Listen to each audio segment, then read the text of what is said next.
बिस्मिल्लाहिर्रहमानिर्रहीम, अस्सलाम वालेकुम नाज़रीन। प्रोग्राम क्रॉसिंग लाइंस में खुशामदीद। मैं हूं यासिर रशीद। नाज़रीन, मुल्क की सियासी सूरत हाल पर बात करने से पहले आज के दिन की एक तारीख खुद हमसे सवाल करती है।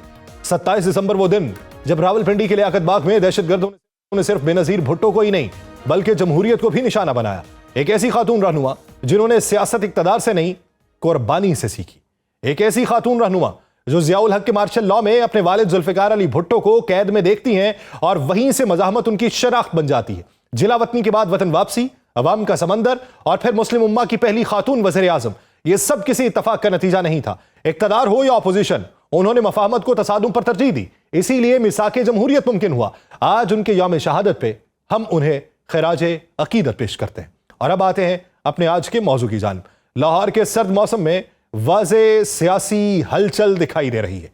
सड़कों पे सायरन की आवाजें महज मामूल की कार्रवाई नहीं बल्कि एक बड़े सियासी खेल की इब्तदा का इंदिया दे रही हैं। खैबर पख्तूनख्वा के वज़ीर आला सुहेल खान अफरीदी का 2 रोज़ा दौरा लाहौर उसी मंजरनामे का एक अहम हिस्सा है जिसने शहर की फजा में सियासी तजस्सुस और सरगर्मियों की शिद्दत बढ़ा दी है। ऐसे वक्त में जब मुज़ाकरात की बातें हो रही हैं और पाकिस्तान तहरीक इंसाफ अपनी हिकमत अमली तरतीब दे रही है, इस दौरे की अहमियत और असरात सबकी नजरें अपनी जानिब खींच रही हैं। यह दौरा इसलिए भी गैर मामूली है कि इससे पहले वज़ीर आला केपी की सरगर्मियां रावलपिंडी तक महदूद रही थीं। अडयाला जेल में बानी से मुलाकात की कोई कोशिश कामयाब नहीं हो सकी। धरना भी दिया मगर उनकी हर कोशिश राय गा गई। वज़ीर आला केपी का यह दौरा इसलिए भी अहम है कि गुज़श्ता हफ्ते अपोजिशन इत्तेहाद तहरीक तहफ़्फ़ुज़ आईन पाकिस्तान ने वाज़ेह किया कि वो मौजूदा सियासी बहरान का हल मुज़ाकरात में देखती है, जिस पर वज़ीर आज़म शहबाज शरीफ ने फौरी तौर पर मस्बत रद्द-ए-अमल जाहिर किया। अपोजिशन इत्तेहाद ने मुज़ाकरात का रास्ता इख्तियार करने का फैसला करते हुए सियासत और हुक्मरानी में बार बार पैदा होने वाले मसाइल के हल के लिए नए जमहूरी चार्टर का मुतालिबा भी दोहराया। यह पेशरफ्त हालिया कौमी मायूसी के बीच एक गैर मुतवक्के मगर उम्मीद अफजा खबर है और शायद इस वक्त पाकिस्तानी सियासत में वाहिद रोशन पहलू भी। लेकिन मामलात चूंकि फिलहाल इब्तदाई मराहिल में है, इसलिए इस मौके को ज़ाया ना होने देना और मोहतात अंदाज इख्तियार करना ज़रूरी है ताकि सियासी मफाहमत का यह मौका ज़ाया ना हो। मुल्क की सिविल क़यादत सियासी रुकावटों को अबूर करने के लिए क्या तैयार है? क्या इसके लिए सियासी अज़्म और गैर जिम्मेदाराना बयानबाजी से गुरेज किया जा सकता है?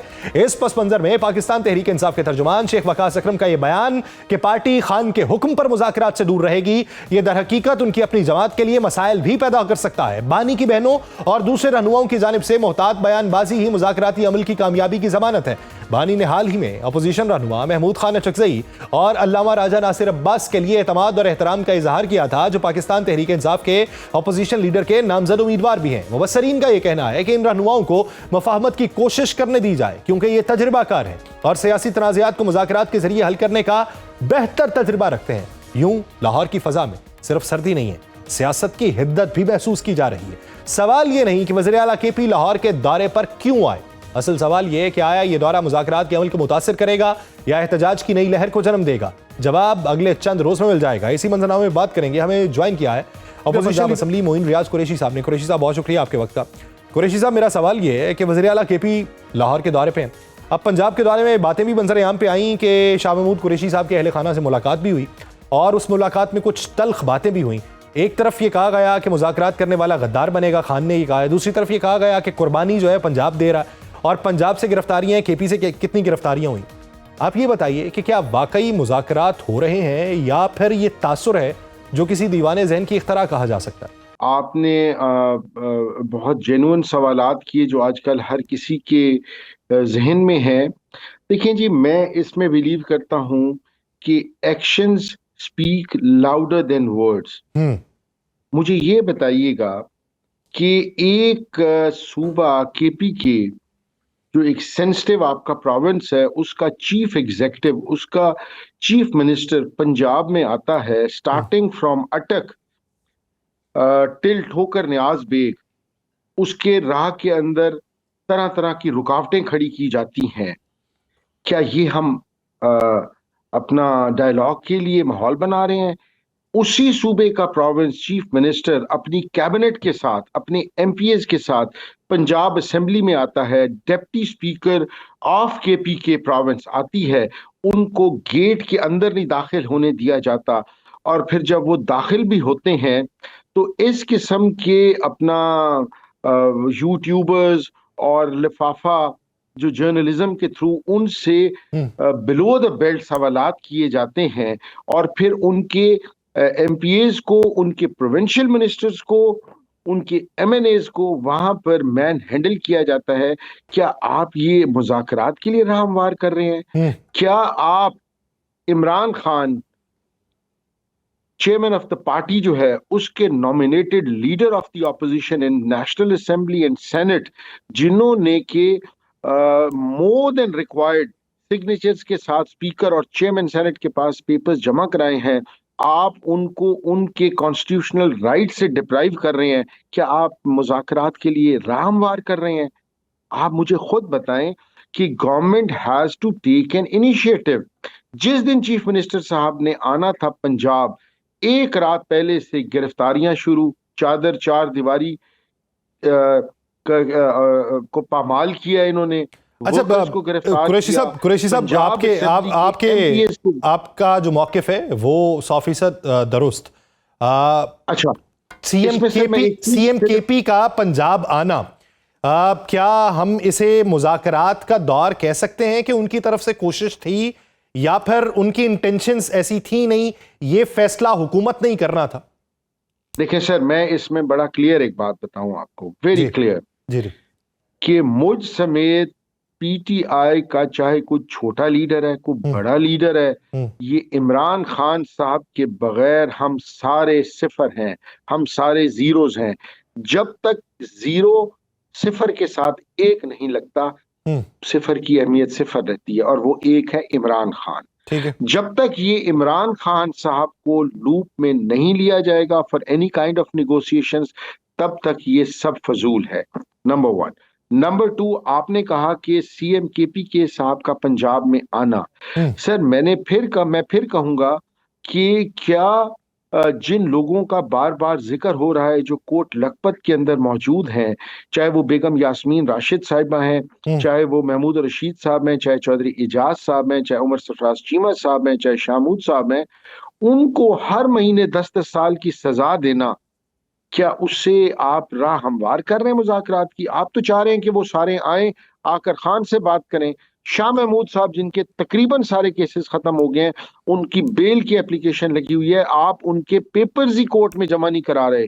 मतलब आर यू हेल्प आउट, और या आर यू ट्राइंग इसके अंदर कोई रोड़ा अटकाने चाह रहे हैं आप?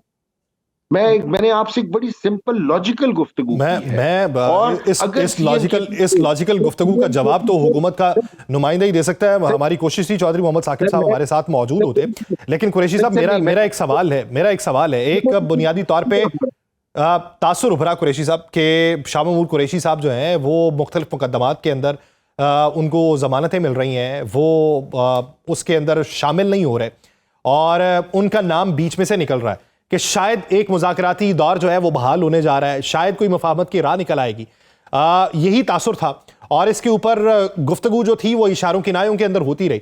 लेकिन एक मुलाकात का इस वक्त चर्चा है कि एक मुलाकात हुई है कुरैशी साहब के अहले खाना के साथ, शहील अफरीदी साहब की भी, और वहां पे कुछ तल्ख सवाल हुए हैं जिस पे ये पूछा गया कि आप मुफाहमत का रास्ता इख्तियार कर रहे हैं, क्या मुज़ाकरात कोई होने वाले हैं, जिस पे जवाबन ये कहा गया कि गिरफ्तारियां तो सारी पंजाब से हैं, केपी से तो गिरफ्तारी कोई नहीं, हमने तमाम तर कुर्बानियां दी हैं, तो आप हम पे कैसे इल्जाम लगा सकते हैं? क्या ऐसी कोई गुफ्तगू हुई है? हीट ऑफ द मूवमेंट कोई इस तरह का मंजरनामा बना है? देखें सर, मैं क्योंकि उस मीटिंग में मौजूद नहीं था, मुझे मुल्तान आना पड़ा, मैंने जाना था, मैं सीएम केपीके से इजाजत लेकर मुल्तान आ गया कल रात को असेंबली फंक्शंस के बाद। जब मैं एक चीज का मौके के अंदर मौजूद ही नहीं, उसका गवाह ही नहीं हूं, I can not comment on that. इसकी तस्दीक कर सकते हैं कि सर मुज़ाकरात की कोशिश करने के लिए पाकिस्तान तहरीक इंसाफ के अंदर कोई ऐसा गिरोह मौजूद है जो ये ऐसे हालात में मुज़ाकरात होने चाहिए ताकि मुफाहमत का रास्ता निकले? सर, आपने एक सवाल किया, पहले मैं उसका जवाब दे दूं। आपने कहा जी सीएम केपीके साहब जो पंजाब में आए हैं, तो क्या वो मुज़ाकरात के लिए राह हमवार कर रहे हैं, या कि वो स्ट्रीट मूवमेंट के लिए कर रहे हैं? सर, आप क्या चाहते हैं कि एक पार्टी है, पाकिस्तान की सबसे बड़ी पार्टी है, क्या वो इंतजार करे पहले कि गवर्नमेंट हमें जवाब दे और फिर हम, उन्होंने अपनी प्रिपरेशन तो करनी है। सीएम केपीके से के पंजाब आने से और पंजाब की गवर्नमेंट की जो इनजस्ट पॉलिसीज थी, जो इनके राह में रुकावटें पैदा की हैं, आप यकीन कीजिएगा जितनी मोबिलाइजेशन और जितनी पब्लिक अवेयरनेस सीएम के पीके के आने से और हुकूमत पंजाब के रोड़े अटकाने से हुई है, इतनी हो ही नहीं सकती थी जो हमें इसकी एक मिली है, हाइट मिली है। जो चले चले फिर ये शुक्रिया और सीएम पंजाब का कर दीजिए। सर देखिए ना, सीएम पंजाब जो है वो फॉर्म 47 वाली जो सीएम साहिबा है, ऑनेस्टली एक मतलब जैसे कहते हैं ना कि अनस्पोकन होता है कोई अपना कोड ऑफ कंडक्ट कि किसी भी असेंबली का मेंबर, सिटिंग जो मेंबर है वो किसी भी असेंबली में जा सकता है अपना कार्ड दिखाकर। जिस तरीके से इन्होंने deputy speaker of KPK Meena Khan Afridi, provincial minister Shahid Afridi is not just an MNA, वो हमारी नेशनल असेंबली की पार्लिमानी पार्टी का लीडर है। जिस तरीके से इन्होंने उसको और उनके साथ एमएनएज एमपीएज को डिग्रेड किया, ट्रस्ट मी, ये पंजाब की रवायात नहीं है। अच्छा, मेरा कुरैशी साहब, बिल्कुल नहीं, बिल्कुल मेहमान अगर कोई आया है तो रिवायत नहीं है।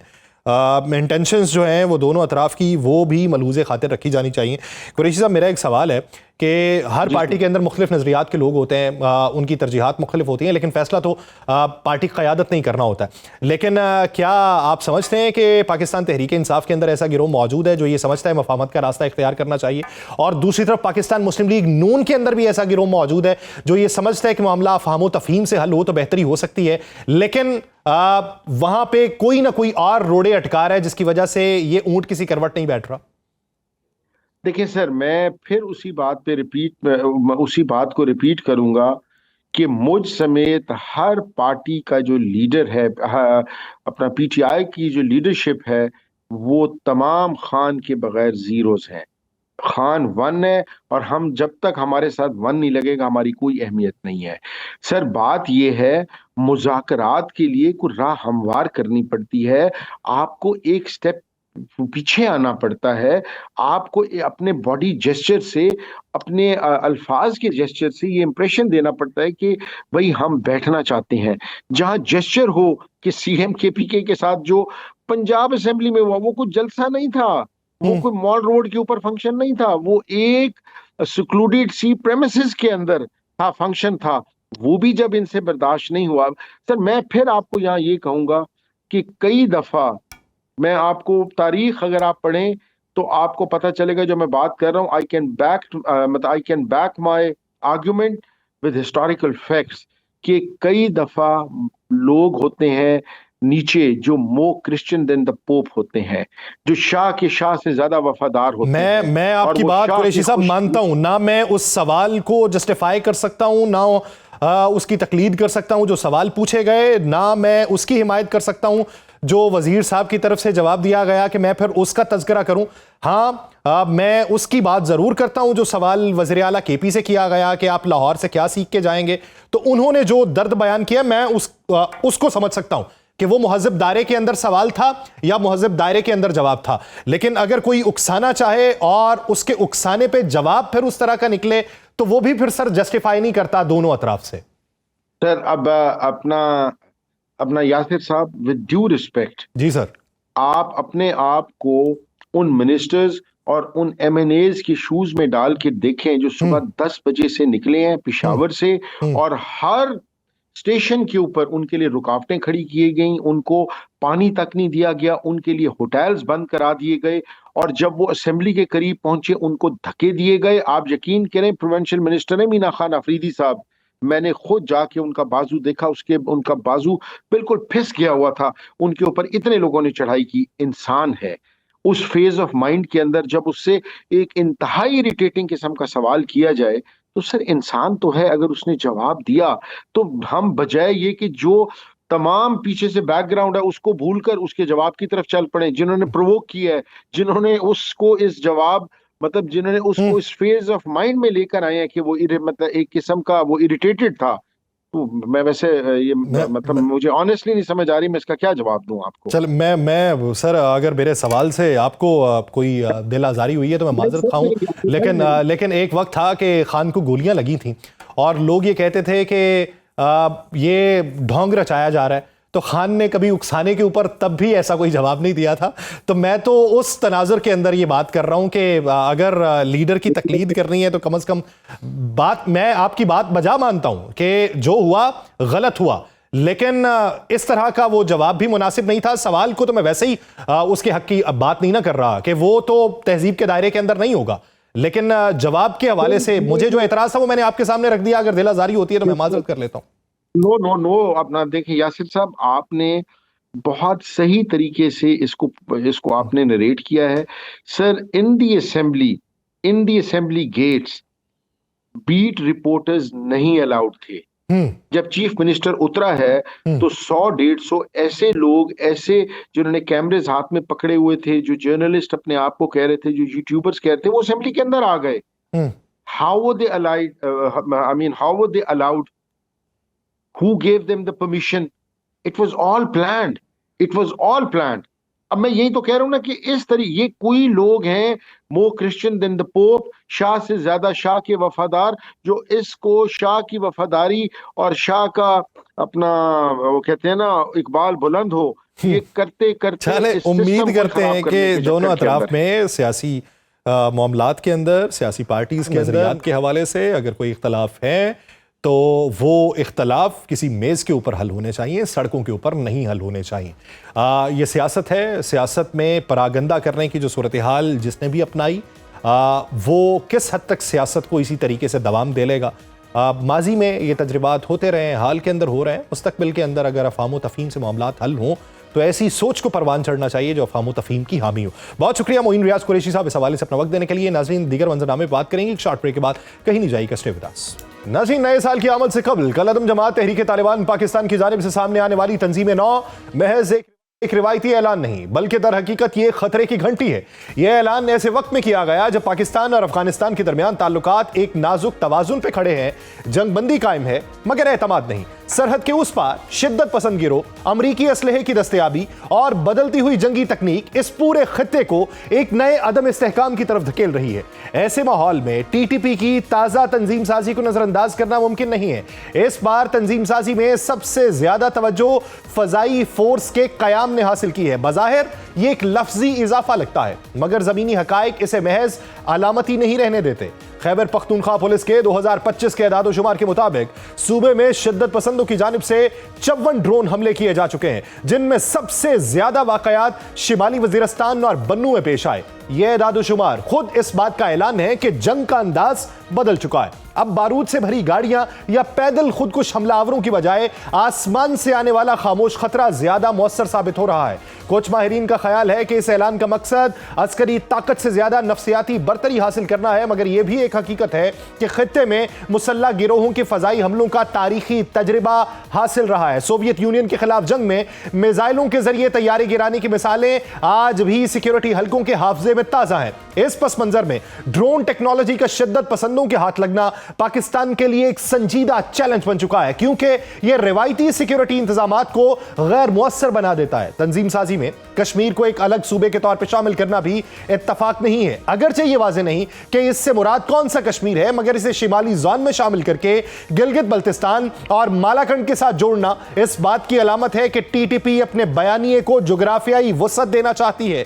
मुख्तलिफ जोन्स, नाम निहाद गवर्नर्स और मुकम्मल शोबा जाती ढांचा, यह दरअसल एक मतवाजी रियासत का खाका पेश करता है जिसका मकसद सिर्फ कार्रवाइयां नहीं बल्कि खौफ और कंट्रोल का तासुर कायम करना है। फजाई यूनिट की तशहीर, ड्रोन हमलों में इजाफा और तंजीमी ढांचे की यह नुमाइश इस बात की निशानदही करती है कि टीटीपी खुद को जदीद तकाजों से हम आहंग दिखाना चाहती है, मगर हकीकत यह है कि यह तब्दीलियां पाकिस्तान के लिए एक वाज़ेह पैगाम है कि दहशतगर्दी का खतरा खत्म नहीं हुआ बल्कि अपनी शक्ल तब्दील कर रहा है। ऐसे में रियासत को न सिर्फ अस्करी सतह पर मुस्तैद रहना है बल्कि सिफारती दबाव, सरहदी कंट्रोल और टेक्नोलॉजी के इस्तेमाल में भी गैर मामूली संजीदगी दिखाना होगी, क्योंकि यह सिर्फ एक तंजीम का ऐलान नहीं बल्कि आने वाले खतरात का पेशखमा है। इस ज़मन के अंदर जो हमारी गुज़श्ता कार्रवाइयां हैं, हालिया और मुस्तकबिल की कार्रवाइयां, वो किस तरीके से तरतीब दी जाएंगी, इसी मंजरनामे में बात करेंगे। हमें ज्वाइन किया है ex interior minister lieutenant general retired Moinuddin Haider साहब ने, और माहिर बैनुल अक़वामी उमूर डॉक्टर मरियम फातिमा साहब भी हमें ज्वाइन करेंगी। जनरल साहब, बहुत शुक्रिया आपके वक्त का। जनरल साहब, टीटीपी की अभी जो तंजीमें नौ है, क्या ये वाकई अमली अस्करियत में इजाफे की अलामत है या फिर एक नया ऐलान, एक नया धौंस जमाने की बात, नई दहशत फैलाने की बात, ये तंजीम नौ के पीछे के मकासद क्या दिखाई देते हैं? जी, दोनों बातें सही हैं कि वो एक नफसियाती दबाव में लाना चाहते हैं पाकिस्तान को, और साथ साथ वो ये जो कह रहे हैं इसकी तैयारी भी कर रहे होंगे। हम्म। लेकिन सोचने की बात है, इनको ड्रोन्स कौन दे रहा है? हम्म। खुद तो तालिबान जो है, टीटीपी वाले नहीं ड्रोन बना सकते।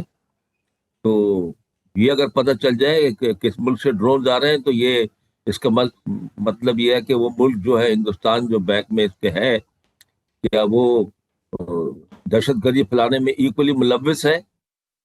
और ये केस तो बड़ा स्ट्रांग बन जाता है फिर यूनाइटेड नेशन में ले जाने के लिए, दुनिया के लोगों को बताने के लिए। दूसरी बात यह है कि पहले भी जो दहशत गिरोह रहे हैं अफगानिस्तान में, हम्म। वो पाकिस्तान के खिलाफ कभी कभी, लेकिन अक्सर नहीं कार्रवाइयां करते थे। लेकिन वो चाइना के खिलाफ काशगर में वहां इस्लाम फैलाने जाते थे, हम्म। वो रूस के रास्तों में जाते थे, चेचने में जाके लड़ते थे। तो हर जगह वो इस्लाम फैलाने के लिए, और ये उनकी नजर में जो इस्लामी निजाम है जिसको वो फॉलो कर रहे हैं, वो फैलाना चाहते थे। लेकिन इस दफा जो है, सारा जोर पाकिस्तान के ऊपर ही है। बाकी ममालिक के साथ कोई ऐसी खबर नहीं आती कि ईरान पे हमला किया हो या और जगहों पर जाने की कोशिश की हो। पाकिस्तान जो है, वो अंग्रेज कहते थे कि ये वाइल्ड वेस्ट जो हमारा है, जो पुराना, जिसको फाटा हम कहते हैं, वो कहते हैं ये हमारा ट्रेनिंग ग्राउंड है ब्रिटिश आर्मी का। यहाँ हम जब लड़ते हैं तो हमको बहुत तजर्बा हासिल होता है। तो अब ये ड्रोन्स अगर भेजते हैं हमारी तरफ, जो फिलहाल तो कह रहे हैं, लेकिन अगर भेजते हैं तो पाकिस्तान जरूर इनको फिजा में भी न्यूट्रलाइज करेगा, और ये भी करेगा, ये हमारे लिए भी एक अच्छा ट्रेनिंग ग्राउंड होगा। सही। जनरल साहब, मैं आपकी जानिब आता हूं कि आपने कहा कि हमारे लिए भी एक अच्छा ट्रेनिंग ग्राउंड होगा, हमें मुंह तोड़ जवाब तो देना ही है, जो माजी के अंदर देते रहे और हाल के अंदर दे रहे हैं, मुस्तकबिल में इससे ज़्यादा देंगे। डॉक्टर साहिबा, जिस तरीके से जनरल साहब इशारा कर रहे हैं कि इनके पीछे कौन सी ताकतें हैं, एक तरफ तो इशारा भारत की तरफ है जिसने अफगानिस्तान को अपनी प्रॉक्सी स्टेट एक तरह से डिक्लेयर किया हुआ है, तो ये फ़ज़ाई फोर्स का क़याम TTP की तरफ से, और एक ऐसे वक्त में कि जब उधर से बाकायदा तौर पर फतवे जारी हो चुके कि कोई भी किसी भी रियासत में जाके अगर हमलावर होता है तो वो अफगानी शहरी नहीं माना जाएगा, वो मुसलमान नहीं माना जाएगा। तो इसके बावजूद फिर इस तरह के इकदामात के मकासद क्या दिखाई देते हैं? देखिए, thank you for having me on your show. मैं सबसे पहले इस बात के ऊपर एम्फसाइज करना चाहती हूँ कि Taliban government, de facto government जो उनकी काबुल में इस वक्त इंस्टॉल्ड है, इसको किसी भी सूरत में हमें एक इंडिजिनस तालिबान गवर्नमेंट के तौर पे देखना जो है, मुझे लगता है कि ये हमारी एक नाइविटी होगी। तालिबान गवर्नमेंट जो कि 2021 में इंस्टॉल हुई है, इसके साथ दोहा अकॉर्ड्स जब अमेरिका ने किए, तो मुझे ये लगता है कि अमेरिका फोर्स ही कर रहा था कि ये वापस पावर में आएंगे। अदरवाइज अमेरिका को जब वो विड्रॉल कर रहा था अफगानिस्तान से, तो there was absolutely no need for any sort of agreement with Taliban. लेकिन इस अग्रीमेंट से, दोहा अकॉर्ड से, मुझे ये इम्प्लाइडली ये हमें समझ में आती है कि इनको एक पार्टी के तौर पे एक्सेप्ट किया गया, चाहे उनको एक लेजिटिमेट गवर्नमेंट एक्सेप्ट किया जाए या ना किया जाए, but they R de facto government installed in Afghanistan, in Kabul, right after the withdrawal of the American forces from Afghanistan. अच्छा, अब ये जब इनका दोबारा से पावर में आए, तो अब वी नीड टू अंडरस्टैंड कि अब वो दोबारा पुराने तालिबान की हैसियत से पावर में नहीं आए, बल्कि now they are in possession of very high tech weapons left by America in this region. Now I need to, as a scholar, we need to understand, and मुझे खुद भी समझ नहीं आ रही कि क्या ये नाइविटी थी या क्या ये एक सिंप्लिसिटी थी जिसके तहत ये असलहा छोड़ा गया एक ऐसे थ्रेट के पास, जिसको आप न्यूट्रलाइज करने के लिए इतने कॉन्टिनेंट्स छोड़ के और 7 समंदर पार आप आए, और आपने अपनी नेटो को अपने साथ जो है अलायंस में लिया, उसके अलावा आपने पूरी दुनिया को अपने एलाय बनाया, और आपने इस थ्रेट को जो है डील करने की कोशिश की। तो क्या वो थ्रेट न्यूट्रलाइज किए बगैर उस थ्रेट के साथ एक अग्रीमेंट साइन करके, और उस थ्रेट के पास और ज्यादा वेपन्स छोड़कर जाने का क्या मकसद हो सकता है? ये we need to understand this. दूसरी बात ये कि क्या अभी रिसेंट टाइम्स में हम बगराम एयरबेस की वापस जो डिमांड थी, वो भी, उसको भी नहीं हम USA की तरफ से इग्नोर कर सकते, वो भी इस पिक्चर का एक हिस्सा है। और दूसरी बहुत अहम बात मैं ये समझती हूँ कि 2021 से जब तालिबान पावर में आए हैं तो इंडिया ने इस दफा सफारती मैदान जो है वो वैक्यूम में नहीं छोड़ा तालिबान गवर्नमेंट के साथ। उन्होंने बैकडोर मेथड्स और चैनल्स के थ्रू जो है तालिबान के साथ कुछ ना कुछ जो है अपना वर्किंग रिलेशनशिप रखना शुरू किया। और ये वो दौर है कि हमें ये समझना पड़ेगा कि अमेरिका की अलायंस है इंडिया के साथ नेट सिक्योरिटी प्रोवाइडर के तौर पे, अपनी इंडो पैसिफिक स्ट्रेटेजी के हिसाब में भी इंडिया को वो एक इम्पॉर्टेंट प्लेयर समझता है। और चाइनीज इन्फ्लुएंस के लिए, कंटेनमेंट के लिए भी इंडिया ने खुद को जो है वो काफ़ी हद तक वेस्ट को जो है it has sold itself as a net security provider and a counterweight to Chinese influence in this region. आपने डॉक्टर साहब जो नुक्ता उठाया है मैं जनरल साहब का इस पे मौक़िफ़ ले लूं, फिर मैं आपकी जानिब वापस आता हूं, आप अपनी बात को मजीद आगे बढ़ाइएगा। जनरल साहब, एक चीज़ तो ये है कि ये पुराने तालिबान नहीं है, डिफेक्टो गवर्नमेंट के हाथ में हाई टेक टेक्नोलॉजी है असलहे की, छोड़ी क्यों गई और इसके पीछे की मसलहत क्या थी? फिर अगर इसी को बुनियाद बना लिया जाए कि जानबूझ के छोड़ी गई, तो फिर क्या ये बगराम एयरबेस की वापसी के हवाले से जो मौक़िफ़ अमेरिका अपना रहा है ये तवज्जो हटाने की कोशिश है या अपने दामन से दाग झाड़ने की कोशिश है?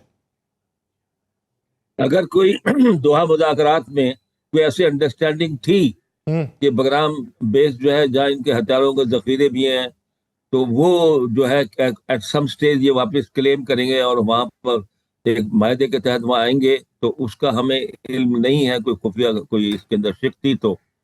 लेकिन ये अजीब सी बात दुनिया को लगी, वो कहते हैं बगराम बेस हमें दे दें। वो किस तरह एक आदमी को जिसके साथ वो इतने साल लड़ते रहे, किस तरह अपनी एक बेस पकड़ा देंगे, दोबारा आकर वो वहां पर वही कार्रवाइयां शुरू हो जाएं।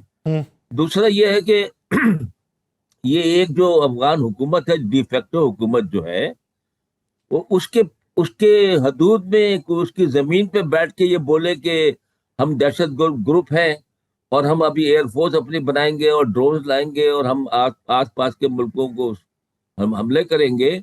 इसको दुनिया डिप्लोमेटिकली किस तरह देख रही है, इसको यूनाइटेड नेशंस किस तरह देख रहा है, चाइना और बाकी लोग किस तरह देख रहे हैं?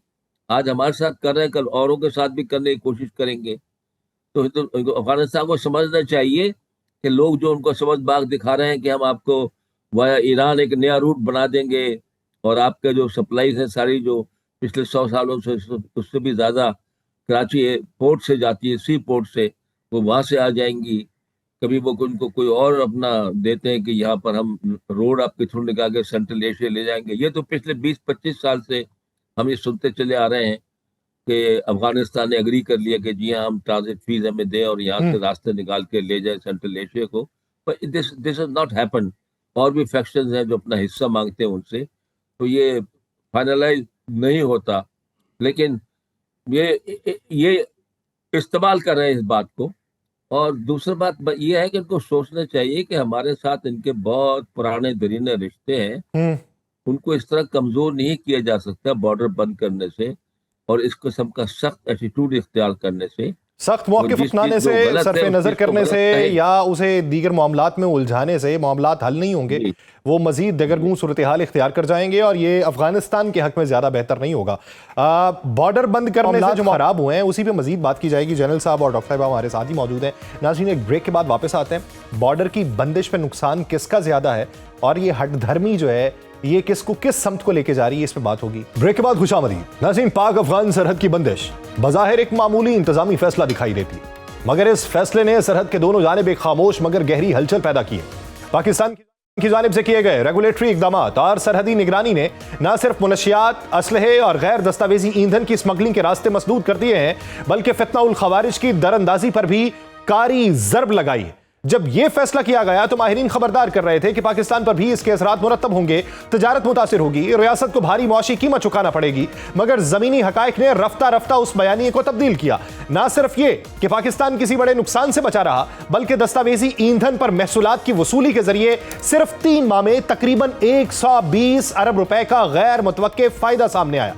दूसरी जानिब यही सरहदी बंदिश अफगानिस्तान की मईशत के लिए एक सख्त इम्तिहान बन चुकी है। तजारती पहिया रुक चुका है, मुतबादिल रास्तों पर इन्हिसार भी सहारा नहीं बन सका और बहाली की उम्मीदें धुंधलाने लगी हैं। यूं एक फैसला जो बज़ाहिर सिर्फ एक सरहद तक महदूद था, खित्ते के मुआशी और सलामती के मंजरनामे को नए सवालात के साथ हमारे सामने लेके आया है। एदाद-ओ-शुमार ये बताते हैं कि पाक अफगान दो तरफा तजारत का माहाना हजम औसतन तकरीबन सालाना $2 अरब के करीब है और अफगानिस्तान अपनी मुतअद्दिद अशिया बिलखुसूस जल्द खराब होने वाली खुराक, अद्वियात, फ्यूल और तामीराती मवाद के लिए पाकिस्तान पर गैर मामूली इन्हसार करता है। सरहदी बंदिश के बायस अफगानिस्तान की इक्तसादी सूरत हाल गैर मामूली तौर पर मुतासिर हुई है। एदाद-ओ-शुमार ये बताते हैं कि दो तरफा तजारत में तकरीबन 45% कमी आई है, जिससे तकरीबन $600 मिलियन का नुकसान हुआ। सरहद पर फंसे 10 से 12 हजार ट्रांजिट ट्रक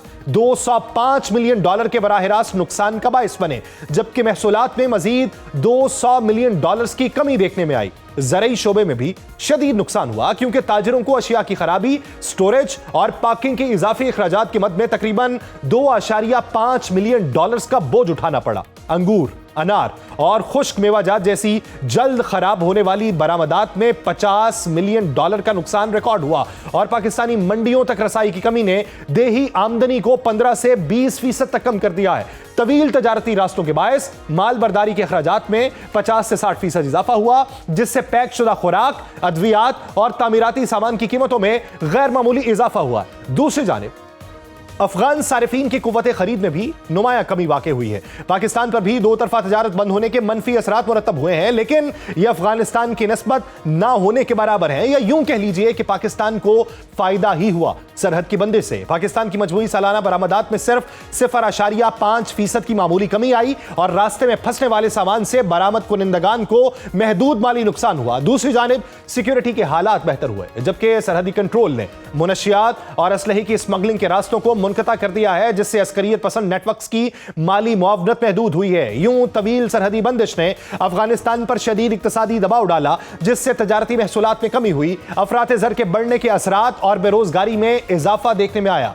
दर हकीकत पाकिस्तान ने माली और सिक्योरिटी फवायद हासिल किए, मगर अफगानिस्तान के लिए मुसलसल बंदिश अब नाकाबिले बर्दाश्त इक्तसादी बहरान की सूरत इख्तियार कर चुकी है। खास तौर पर मुहाजिरीन की वापसी, बढ़ती हुई महंगाई और इमदादी सरगर्मियों में कमी के तनाजुर में अब अफगानिस्तान बैठ के कितना सोच रहा है, यह फैसला उसके लिए सूदमंद साबित हुआ या उसके लिए मजीद बर्बादी का मंजरनामा पैदा कर चुका है। जनरल साहब, सर क्या समझते हैं कि दो तरफा तजारत के मुतासिर होने में ज्यादा नुकसान तो अफगानिस्तान को हुआ और अफगानिस्तान को यह लगा कि जो वस्ती एशियाई मुमालिक हैं वहां तक वो अपनी रसाई मुमकिन बना लेगा। भारत के दर पे गया और भारत ने चाह बहार का मंजरनामा उसके सामने रख दिया और एक आइडियल सिचुएशन उसके लिए बना दी। ये फैसला उसके लिए कितना नुकसानदेह हुआ है और क्या वो रीथिंकिंग पे मजबूर हुए हैं या अभी भी बजिद है अपने उसी फैसले के ऊपर? जी, इस वक्त तो वो इस फैसले के ऊपर जो है अड़े हुए कि उन्होंने कंसेशन या कोई हमको कमिटमेंट नहीं दी कि हमारे सॉइल से टीटीपी को कंटेन किया जाएगा, रोका जाएगा, पाकिस्तान की जो है सिक्योरिटी पर, फोर्सेस पे हमले नहीं किए जाएंगे या अवाम पे हमले नहीं किए जाएंगे। अब तक तुमने कोई ऐसी बात नहीं की है। दूसरी बात है कि ये नुकसान माली तौर पर अफगानिस्तान का ज्यादा हो रहा है, लेकिन हमें यह सोचना चाहिए कि एक सदियों से निज़ाम चला रहा है कि ज़्यादातर अफगान की जो ट्रेड है, अवाम का यहाँ पर आके रोज़गार हासिल करना है। एक ज़माने में बहुत वीज़ा और इसकी जो है बहुत सख्ती नहीं थी, तो सर्दी में यहाँ के ये लोग रोज़गार भी तलाश करते थे। और जब ये सोवियत यूनियन का अटैक आया है और जब यहाँ महाजिरीन आए हैं, तो सारी तिजारत जो है वो पाकिस्तानी रुपए और अफगानी करेंसी में होनी शुरू हो गई और इन्होंने आपस में तिजारती रवाबत को बहुत बायलेटरल तरीके से बढ़ाया। अब ये बॉर्डर बंद है पाकिस्तान को, देखिए बात ये साइकोलॉजिकली अफगानिस्तान को नुकसान तो हो रहा है, लेकिन हमारा हिंदुस्तान के साथ ट्रेड बंद है, बॉर्डर बंद है मोदी साहब की वजह से, और हम इस रीजन में ट्रेड को बढ़ाकर फायदा नहीं उठा पा रहे हैं।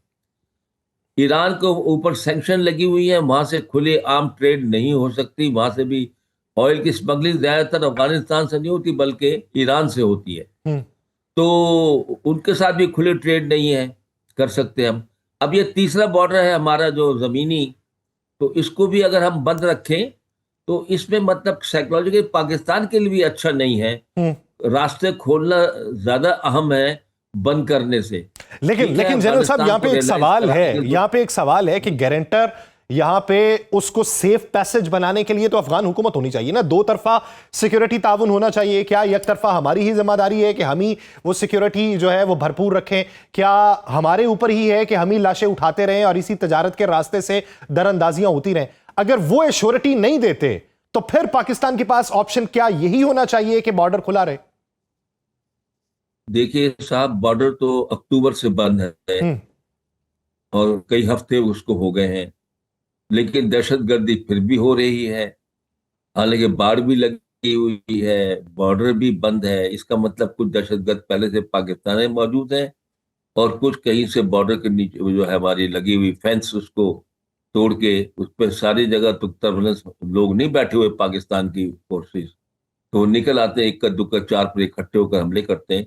तो वो तो हो रहा है। बेसिकली तो चेंज ऑफ हार्ट होना है अफगानिस्तान का कि हम टेररिज्म हमारी सॉइल से नहीं होना चाहिए। तमाम दुनिया उनको समझा रही है, बता रही है, सब कुछ हो रहा है। उसकी वजह से जंगें भी हुई हैं और उन्होंने बहुत दुख भी उठाए हैं।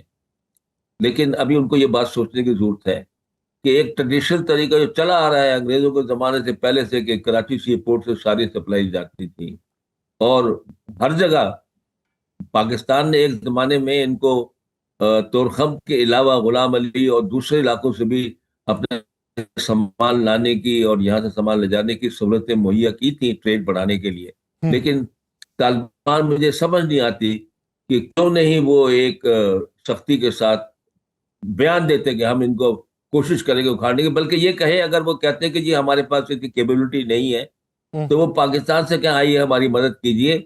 ये सारे जो आईएसआईएस के लोग हैं या अलकायदा लोग हैं या कोई अपने आप को और किसी नाम से पुकारते हैं और टीटीपी के नाम से पुकारते हैं, आइए इनको मिलकर तबाह करते हैं ताकि हमारे मुल्क में भी अमन हो जाए और हमारे आसपास के पड़ोसियों को भी कोई खौफ न रहे। लेकिन जनरल साहब जब टर्किया ये कहता है, जब कतर ये कहता है, जब मजीद दूसरे दोस्त जो मुतफर्रक दोस्त हैं तमाम पहलुओं पे नजर रखने वाले, ये उनको मशवरा देते हैं, वो तब भी उसके ऊपर अमल दरामद नहीं करते। भारत से वो रुजू करें, भारत उनको सेकंड ऑप्शंस दे, भारत की प्रॉक्सी स्टेट बनने की वो कोशिश करें, तो फिर इसका हल क्या निकल सकता है? इसका तो हल ये निकलता है कि जो हमारे पास जो जितने दहशतगर्द हमले होते हैं इसके सबूत, कल को ड्रोन्स आते हैं या कुछ और आते हैं, तो वो सबूत हासिल करके डोजर बनाया जाए डिप्लोमेटिक चैनल्स के थ्रू। तमाम एम्बेसी जो पाकिस्तान की है वो वहाँ की मुल्कों को जो है वो बताएं कि अफगानिस्तान क्या कर रहा है और यूनाइटेड नेशन में भारत को बताया जाए कि इसके हाथ रोका जाए, दहशतगर्दी को वो बढ़ावा दे रहा है और रीजन को डिस्टेबलाइज कर रहा है। तो ये फिर इसका तो यही हल है। और पहले तो हम देखिए, हमने इनको एक क्लियर कट मैसेज दे दिया कि पाकिस्तान इस मामले में खाली जबानी कलामी नहीं, आपसे दरखास्तें करता रहेगा। और उसने, आपको पता है कि अपनी एयरफोर्स इस्तेमाल करके और ड्रोन्स इनके as deep as Kabul and Kandahar जो है, पहले भी इनके टीटीपी के जहाँ हम बैठे हुए लोग उन पर हमले किए हैं। तो वो मैसेज तो पाकिस्तान दे दिया कि एक फोर्स इस्तेमाल करने का हमारे पास ऑप्शन मौजूद है, लेकिन पाकिस्तान ने अपने आप को रिस्ट्रेन किया हुआ है और सही किया हुआ है। हमको ताल्लुकात बहुत बिगाड़ने नहीं चाहिए, इतने नहीं बिगाड़ने चाहिए कि उनका बाद में जो है संभालना मुश्किल हो जाए। अब कोशिश यही रहनी चाहिए कि हमने तो हद इम्कान की कोशिश कर ली कि हालात बेहतर हो सकें, पुराने ताल्लुकात बहाल हो सकें, साख बहाल हो सके, तजारत आगे बढ़ सके, दोनों अतराफ में सुकून पैदा हो सके। लेकिन अगर अफगान हुकूमत ये समझने से कासिर है तो फिर कितनी देर तक वो अपने आप का नुकसान बर्दाश्त करेगी और कितनी देर तक खित्ते के अंदर बदअमनी फैलती रहेगी? बहुत शुक्रिया lieutenant general retired Moinuddin Haider साहब इस हवाले से के लिए। नाज़रीन, आपसे मुलाकात होगी कल के रोज़। प्रोग्राम का वक्त खत्म हुआ चाहता है, मुझे दीजिए इजाज़त। अपना बहुत सा ख्याल रखिएगा। अल्लाह ने